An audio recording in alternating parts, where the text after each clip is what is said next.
সালাত সিরিজ আজকে আমাদের 22তম পর্ব। আজকে আমরা বলবো ইনশাআল্লাহ সালাত আদায় না করা একটা হলো শয়তানি কাজ।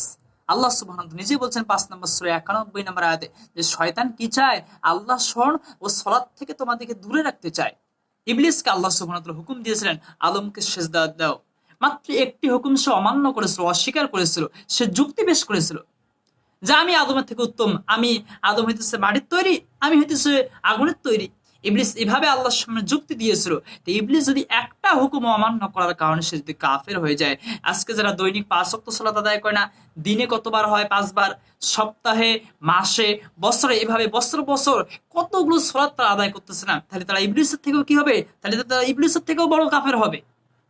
কারণ কেননা তারা সালাত আদায় করে। নিজের রাসূল সাল্লাল্লাহু আলাইহি ওয়াসাল্লাম বলছেন বান্দা মুশরিক, বান্দা শিরিক, কুফর, এর মধ্যে পার্থক্য হলো সালাত। যে সালাত ছেড়ে দিল সে কুফরি করলো। আমাদেরও তাদের মধ্যে চুক্তি হলো সালাত, যে সালাতকে ছেড়ে দিল সে কি করলো? সে কুফরি করলো।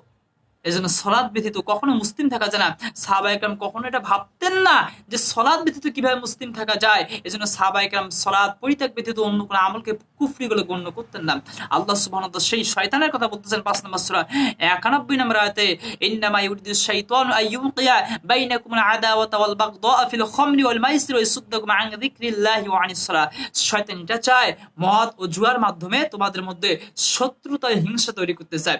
এগুলো হলো শয়তানের কাজ। মদ জুয়ার মাধ্যমে শত্রুতা, হিংসা তৈরি করতে চায়, আর চায় আল্লাহর স্মরণ ও সালাত থেকে তোমাদেরকে দূরে রাখতে, আল্লাহর স্মরণ ও সালাত থেকে তোমাদেরকে বিরত রাখতে। তাই এটা হলো মিস্টার ইবলিসের কাজ। যেহেতু সে সালাত আল্লাহকে মানে নাই, আল্লাহর হুকুমে আদমকে সে সিজদা দেয় নাই, আজকেও যারা আল্লাহকে সিজদা দেয় না, এদের মধ্যে ইবলিসের মধ্যে কি পার্থক্য আছে আমাকে বলেন?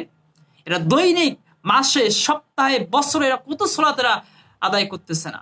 আল্লাহ সুবহানাহু ওয়া তাআলা আমাদের সবাইকে সালাত আদায় করার তৌফিক দাও, আল্লাহুম্মা আমিন।